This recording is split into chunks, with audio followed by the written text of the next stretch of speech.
네, 주안의 만남 5월 27일 목요일 묵상을 함께 나누도록 하겠습니다. 오늘 말씀은 잠언 14장 20절에서 35절 말씀으로요. 가난한 자에 대한 태도라고 하는 제목으로 함께 묵상을 나누도록 하겠습니다. 오늘은 가난한 자에 대한 태도를 함께 나누도록 하겠습니다. 지난번 구제에 대한 말씀의 반복입니다. 한 가지 자랑을 하자면 구제에 대한 말씀을 나누면서 저희 집 그 첫째 윤성이가 한 달 용돈의 절반을 컴패션이라고 하는 구제 단체에 기부를 하기로 하였습니다. 덕분에 저희 가정이 이제 함께 그 사역에 참여를 하게 되었는데요. 이 단체를 통해서 다른 나라에 있는 아이 한 명을 지원을 하기로 했습니다. 감사했던 것이 윤성이가 이제 자기 친구들이 게임머니로 돈을 쓰는 것을 보면서 자기는 불쌍한 아이들을 위해 돈을 쓰겠다라고 이렇게 내어놓는 그 가치를 선택한 것이 하나님의 말씀의 능력으로 인한 것이기에 이런 결정을 하게 하신 하나님께 참 감사했습니다. 오늘 우리는 또 함께 가난한 자들에 대한 태도를 보게 됩니다. 먼저 20절을 보면 가난한 자는 이웃에게 미움을 받게 되나 부유한 자는 친구가 많다라고 말씀을 하고 있어요. 이 말씀은 단문이라는 성격으로 보았을 때에 우리로 하여금 성실한 삶을 살아야 함에 대한 교훈을 하고 있는 것입니다. 그러나 이 말씀은 또한 가난한 자들의 삶의 모습을 말씀을 하고 있는 것이기도 합니다. 외로움이죠. 의기소침입니다. 혹시 재정적으로 어려움에 처했던 적이 있으십니까? 그런 기억이 있으십니까?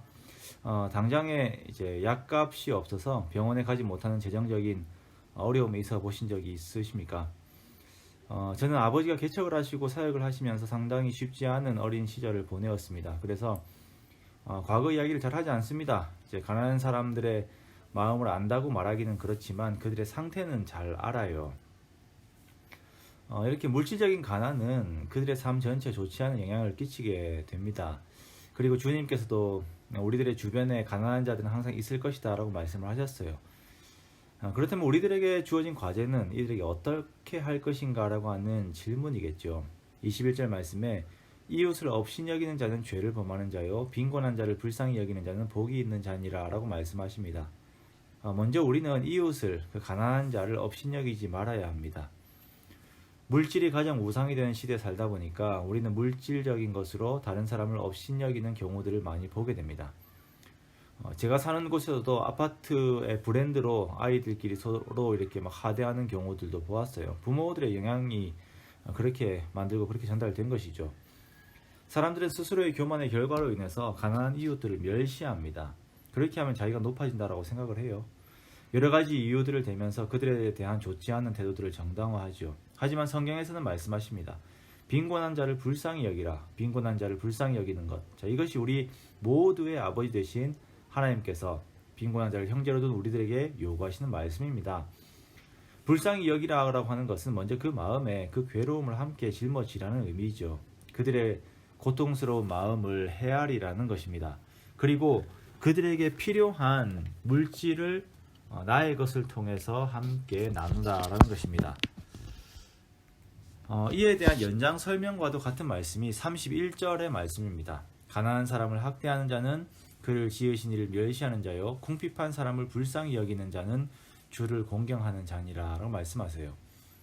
내 주변에 있는 가난한 자에 대한 태도가 바로 주님을 향한 태도라고 말씀을 하십니다.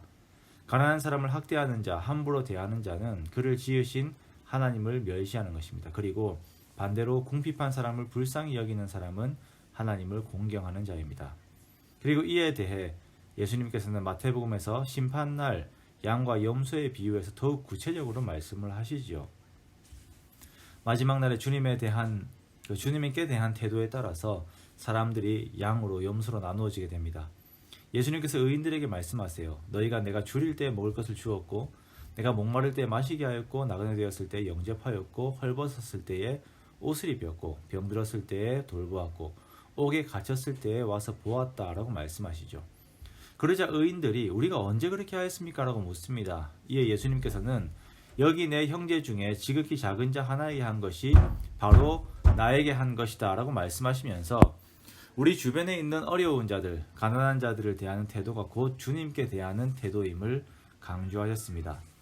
이와 반대로 악인들은 그렇지 않았지요. 사람들 사이에서 반대의 삶을 살았던 그들의 삶의 열매가 주님께 대한 태도로 이렇게 판결을 받았습니다. 우리가 오늘날 가난한 자들에게 대하는 태도는 모두 하나님 앞에서 결산이 됩니다. 그러므로 우리는 하나님께 대하듯 가난하고 힘든 자들을 위해서 우리의 수고를 다해야 할 것입니다. 말로만 하는 것이 아니라 우리의 계획과 실천으로 그것을 이루어야 할 것입니다. 우리 교회의 표가 사랑을 나누어 말씀을 이루는 교회입니다. 저는 우리가 이상적인 기독교의 대상들을 세워서 그들과 나를 동일시하면서 대리만족하는 것을 원하지 않습니다. 오히려 싫어합니다. 그냥 오늘 우리가 할 수 있는 조그만 순종과 실천으로 하나님의 말씀을 이루어 가야 합니다. 주변에 있는 가난한 자들을 돌보십시오. 물질로 나눌 것이 없다면 따뜻한 말 한마디라도 건네면서 그들을 존중하십시오. 그때 하나님께서 여러분들이 기뻐하시고 또한 존중하실 것입니다. 오늘 하루는 나보다 낮은 사람에게 더욱 마음을 쏟으며 살아보기 원합니다. 그렇게 주님의 기쁨이 되는 저와 여러분 되시기를 주님의 이름으로 축원합니다.